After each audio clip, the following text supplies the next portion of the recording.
Scep, boss of YouTube. What's up? How's it going, everybody? Have for y'all today a very good and very close RU Wi-Fi battle I had against my buddy Scep off of my Discord. If you guys do enjoy the video, of course, make sure to hit that like button down below and answer the comment question of the day. Thank you everybody for your great support on the Wi-Fi battles. Now, I am using the same RU team that I used in my previous RU battle, and usually I don't like to use teams back to back in uploads, but at the moment he wanted to have an RU battle and this was the only RU team I had. So going into this matchup, the biggest threats I saw on Scep's side of the field were going to be the potential Dragon Dance KOMMO-O, offensive Moltres, and late game Swords Dance Deblade could actually be a humongous problem. So I really have to be careful with that. So he's going to be leading off with his Necrozma, as I'm going to be leading off with my offensive Deontay here. Turn one,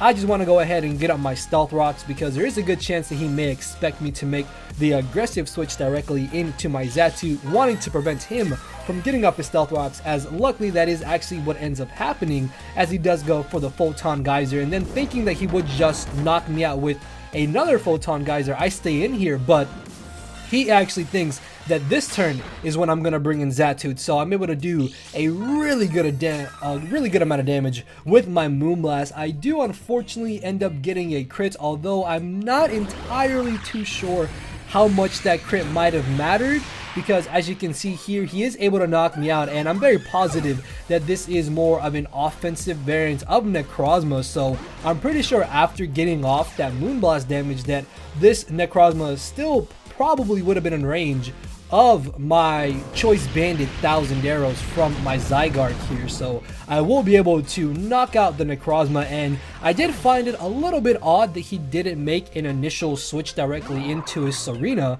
which has me thinking maybe it's more of an offensive variant, because offensive Serena and RU is a set that I've seen a couple of times. So the fact that he didn't bring that in has me thinking that in the back of my mind. Either way though, he is actually going to end up bringing in the Sigilyph here, which I'm very positive that he most likely is going to try to want to go for the defog. And because the Ice Beam was so painfully obvious, I thought that he might overpredict and not go for it. So if he did go for an offensive move that was an Ice Beam, I should have been able to take it either way and still been able to beat the Sigilyph. As he did go for the defog, neither of us can now get up Stealth Rocks, as in comes the Serena. Even if this is an offensive Serena, I do not want to stay in with my ZYGARDE because I am locked in 2000 arrows, so I won't be able to do much damage to him, as he makes an excellent play here, predicts me to bring in my Xatu, and he ends up going for the knockoff. Turns out that he is offensive because he took the Life Orb recoil, which means his next turn, because this Xatu is a very speedy variant of Xatu, what I can do is go straight for the Shattered Psyche, because realistically he's got no reason to risk bringing in the Blade here and letting it take any unnecessary damage. So I will be able to get off a solid chunk of damage on this Serena, and the main reason why this is so good is that this was honestly his last thing standing between my ZYGARDE and the rest of his team being able to take 1000 arrows that are Choice Banded. So I can bring in my Zydogo here and go straight for a Choice Banded 1000 arrows and guarantee knocking out this Serena, because he most likely was running either max attack with some speed and HP EVs or max attack with max speed. So at that range of HP, I knew I should be able to knock him out. As in comes the KOMMO-O. This KOMMO-O is actually pretty terrifying, because if it's specs or just Dragon Dance in general, it could be a huge problem. So I make a very aggressive switch here into my Scarf Durant, and because my Durant is naturally faster than KOMMO-O, even though he has a +1 speed, I am still Scarfed, so I will be able to outspeed him and get off some very needed chip damage with the Iron Head, putting him in range of where my Abomasnow should be able to revenge kill him there, as he does actually end up going for the close combat. I was actually a little bit worried that he was going to go for either an all-out pummeling or what KOMMO-O typically carry is a Dragonium Z. So I thought that maybe he would go for a Devastating Drake to guarantee knocking me out. But the fact that he was able to put himself at -1 physical defense means that my Abomasnow's Ice Beam will definitely be able to knock him out, because I am adamant max attack. So I do end up bringing in my Abomasnow here, and I will end up going straight for the Mega Evolution, because realistically I have no reason not to. I can revenge kill this KOMMO-O, which means I no longer have to worry about it. But Scep does end up making a really nice play here, knows that I'm forced to go for the Ice Shard, and is going to make a very aggressive switch directly into the Blade. And even though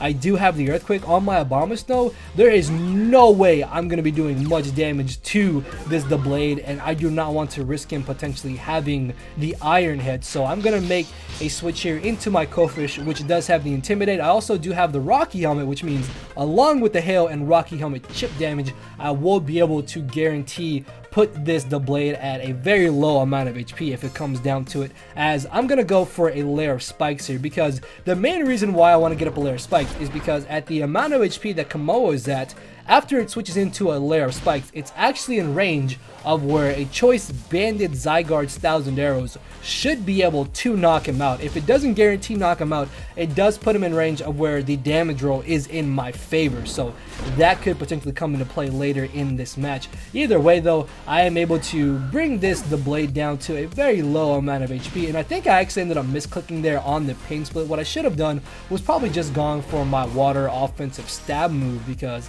that might have actually done a little bit more damage. Either way though, I can safely bring in my Abomasnow here, and I'm definitely just going to go for the Earthquake. If he had tried to switch into his Moltres here, that might have been a little bit of a problem. The only way Moltres I think at this point could honestly be an issue is if he is a Choice Scarf variant. So if this Moltres does turn out to be Scarf, this could actually be really bad for me. So I have to leave in my Abomasnow here, scattering out to see exactly what kind of set this Moltres is, as it actually turns out that he's more of a bulky variant, because he completely eats that Ice Shard like it was nothing, and then I'm actually able to live the Air Slash, which means I can get off a little bit more chip damage with another Ice Shard, as he is going to end up knocking me out with a second a second Air Slash here, which means at this point I can bring in my ZYGARDE, and if I'm not able to knock out this Moltres and he turns out to have the Will-O-Wisp, which is very, very likely on a bulky Moltres set, then this just means I'm going to end up losing this match. As I go for the 1,000 arrows,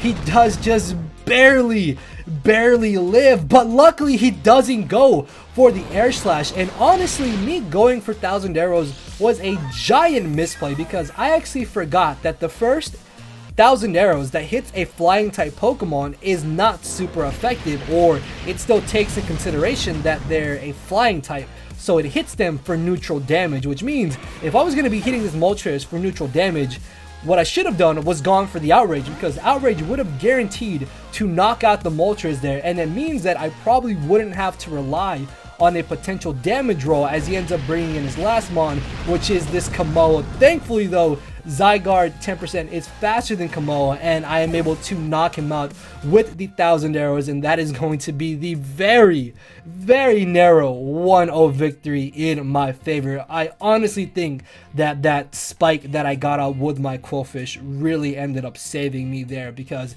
if I hadn't had got out that layer of spikes, even if I knocked out the Moltres, I still think KOMMO-O would have been able to guarantee live one Choice Bandit 1,000 arrows, and in return knock me out with any one of his Dragon Stab moves. So that was a very, very good game to my boy Scep.